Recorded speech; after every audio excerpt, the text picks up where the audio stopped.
ধন্যবাদ। এখন আমাদের সামনে উপস্থিত হবেন একটা বাংলা বক্তব্য নিয়ে আমাদের সম্মানিত ভাই তহা, এবং প্রস্তুত হবে খায়রুল। জাযাকুমুল্লাহ খায়র।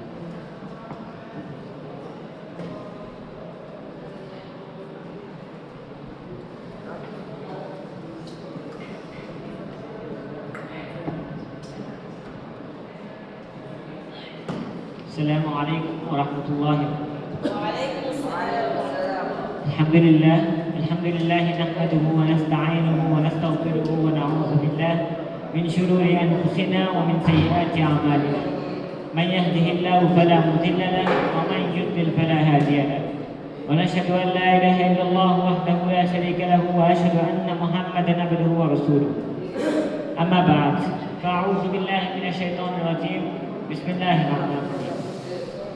সম্মানিত উপস্থিতি, আজকে আমি যে বিষয়টি নিয়ে আলোচনা করতে যাচ্ছি তা হলো ধৈর্য।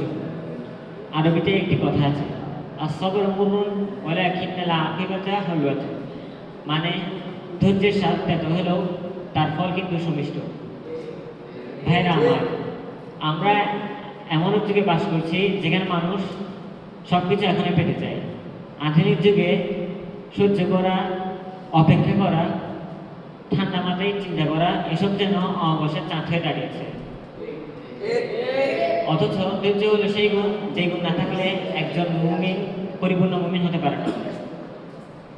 আল্লাহ তাআলা কোরআনে বলেন, ইন্নাল্লাহা মা'আস সাবিরিন, নিশ্চয়ই আল্লাহ ধৈর্যশীলদের সঙ্গে আছেন। আচ্ছা, আল্লাহ কার সঙ্গে আছেন? যাদের হাতে টাকা আছে, যাদের পদবি আছে? না, তিনি ওইসব লোকদের সঙ্গে আছেন যারা দুঃখে কষ্টে বঞ্চনায় ধৈর্য হারায় না, এবং আল্লাহর কাছে ধৈর্য হারায় না, এবং যারা মুখে বলে আল্লাহ আমার জন্য যথেষ্ট এবং তিনি আমার এবং আমি ওনার উপরে ভরসা রাখি। ধৈর্য মানে কি? ধৈর্য মানে শুধুমাত্র চুপ করে সহ্য করা নয়। ধৈর্য তিন ধরনের হয়: আল্লাহর আদেশ পালন ধৈর্য, হারাম থেকে নিজেকে বাঁচাতে ধৈর্য, দুঃখে কষ্টে ধৈর্য। আল্লাহর আদেশ পালন করতে ধৈর্য।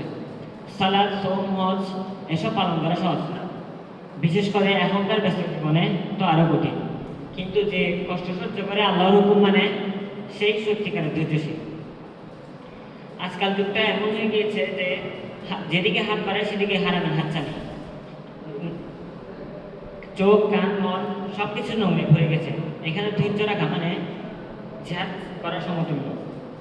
পরিবারের মৃত্যু, দারিদ্রতা, ব্যর্থতা, রোগ এসব আমাদের নিত্যদিনের পরীক্ষা। যারা এমন পরিস্থিতিতে ইন্না লিল্লাহি ওয়া ইন্না ইলাইহি রাজিউন বলে আল্লাহর কাছে সিজদায় লুটে পড়ে, তারাই হলো প্রকৃত বিজয়ী এবং প্রকৃত সফল কাম। নবী সাল্লাল্লাহু আলাইহি ওয়াসাল্লামের জীবনে ধৈর্যের দৃষ্টান্ত চিন্তা করুন। নবী রাসূল সাল্লাল্লাহু আলাইহি ওয়াসাল্লাম 23 বছর দাওয়াত দিলেন। নাবালক অবস্থায় মা বাবাকে হারালেন। দিনের দাওয়াত দিতে গিয়ে গালি খেলেন। দিনের দাওয়াত দিতে গিয়ে তায়েফে পাথর নিক্ষিপ্ত হলেন। সন্তান হারালেন, তবুও কখনো ধৈর্য হারালেন না, উল্টো উম্মতের জন্য দোয়া করলেন। এই ধৈর্যই আমাদের শেখা দরকার। একবার খাব্বাব রাদিয়াল্লাহু আনহু নবী সাল্লাল্লাহু আলাইহি ওয়াসাল্লামকে বললেন, হ্যাঁ আল্লাহর রাসূল, আমরা কতদিন পর্যন্ত এই জুলুম সহ্য করব? নবী সাল্লাল্লাহু আলাইহি ওয়াসাল্লাম বললেন, তোমাদের পূর্বসূরীদের মাথার দেহ থেকে আলাদা করা হতো, কিন্তু তারা 70 দিনের উপর অটল থাকতো। আল্লাহর কসম, ইসলাম অবশ্যই বিজয় লাভ করবে, তবে তোমাদের ধৈর্য ধরতে হবে। আজ একটা চাকরির জন্য 6 মাস চেষ্টা করি, না পেয়ে হতাশ হয়ে যাই। একটা এক্সামের ফলাফল খারাপ, একটা এক্সামের 2-4 নম্বর কম পেলে নিজের জীবন শেষ হয়ে গেছে মনে করি। অপমান করলে প্রতিশোধ নিতে চাই, কিন্তু ধৈর্য বলে থামো, চিন্তা করো, প্রতিদান দাও, প্রতিশোধ নয়। দুঃখে পড়লে বলো ইন্না লিল্লাহি ওয়া ইন্না ইলাইহি রাজিউন। মা বাবার গালিও যদি অন্যায় মনে হয়, তবু মুখে কিছু বলো না, ধৈর্য ধরো। কারোর সফলতা থেকে ঈর্ষান্বিত হয়েও না, বরং দোয়া করো। ধৈর্য হারিয়ে ফেললে ইবলিস হাসে, আর ধৈর্য ধরে রাখতে পারলে ফেরেশতারা তোমার জন্য দোয়া করে। ধৈর্য শেষে কি আছে? আল্লাহ তাআলা কোরআন পাকে ইরশাদ করেন, ইন্নামা ইউওয়াফাস সাবিরুনা আজরাহুম বিগাইরি হিসাব। নিশ্চয়ই ধৈর্যশীলদের প্রতিদান দেওয়া হবে হিসাব ছাড়াই। বাহ, ভাবুন তো, যেখানে সালাতের হিসাব, সওমের হিসাব, যাকাতের হিসাব, সবকিছুর হিসাব আছে, সেখানে ধৈর্যশীলদের কোনো হিসাব ছাড়াই তাদের সওয়াব দেওয়া হবে, একেবারে ওপেন রিওয়ার্ড।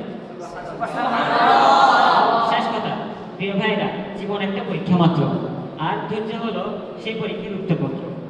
আমরা যদি আল্লাহর উপর ভরসা করে ধৈর্য ধারণ করতে পারি, তাহলে দুনিয়াতে শান্তি আর আখিরাতে জান্নাত আমাদের জন্য অপেক্ষা করবে ইনশাআল্লাহ।